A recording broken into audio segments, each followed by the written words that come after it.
এটা হচ্ছে বাটারের একটা একটা আবরণ। তো এটা যখন আস্তে আস্তে পুড়ে যাবে তখনই কিন্তু ঘিয়ের কালারটাও বের হয়ে যাবে, এবং যেটা বিশেষ করে যত পোড়া পোড়া হয় তখনই কিন্তু ঘিয়ের স্মেলটা খুব ভালো একটা ফ্লেভার আসে।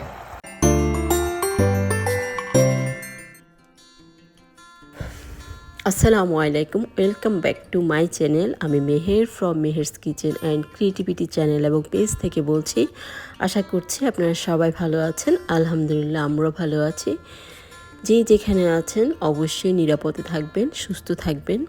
তা আমি অনেক দিন পরে আপনাদের মাঝে ফিরে এসেছি। অনেক দিন আমি ভিডিও দিতে পারিনি বিশেষ কিছু কারণে।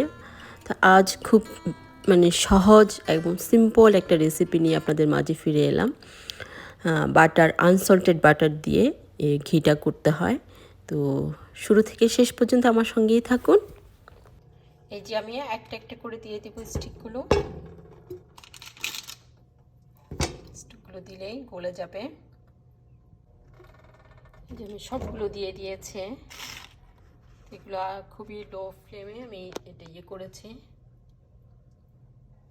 আস্তে আস্তে হতে থাকবে।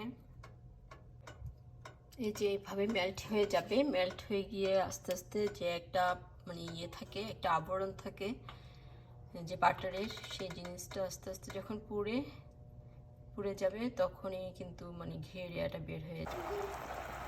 তো এই যে এখন যে ফেনাটা উঠেছে আর কি, বাবলটা উঠতে উঠতে একটা ফেনা টাইপের হয়ে গেছে আর কি। এই জাস্ট এটা হচ্ছে বাটারের একটা একটা আবরণ। তো এটা যখন আস্তে আস্তে পুড়ে যাবে তখনই কিন্তু ঘিয়ের কালারটাও বের হয়ে যাবে, এবং যেটা বিশেষ করে যত পোড়া পোড়া হয় তখনই কিন্তু ঘিয়ের স্মেলটা খুব ভালো একটা ফ্লেভার আসে।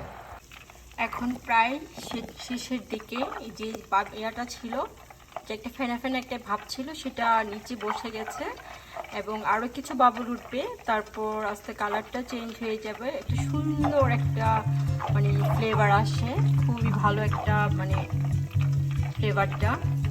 তো খুব সহজে এবং শর্টকাটভাবে কিন্তু ঘিটা করা যায়, আর এই ঘি দিয়ে কিন্তু আপনি সব কিছু করতে পারবেন বাসায়। আমি ঠিক এখানে আসছি পর্যন্ত একবারই শুধু ঘি কিনেছি, না হয় সবসময় এইভাবেই আমি বাসায় ঘি বানিয়ে ইউজ করছি। সব কিছুই রান্না করি ঠিক এই ঘি দিয়েই।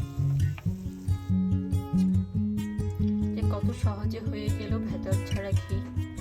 একবার বাসায় ট্রাই করবেন, দেখবেন খুব সহজেই কিন্তু সুন্দরভাবে করা যায়, আর স্মেলটা খুব ভালো। এরকম একটু পোড়া পোড়া সাদা যে ইয়েগুলো আছে সেগুলোই কিন্তু পুড়ে হয়েছে। একটু পোড়া পোড়া হলে হয় কি, স্মেলটা খুবই ভালো হয়।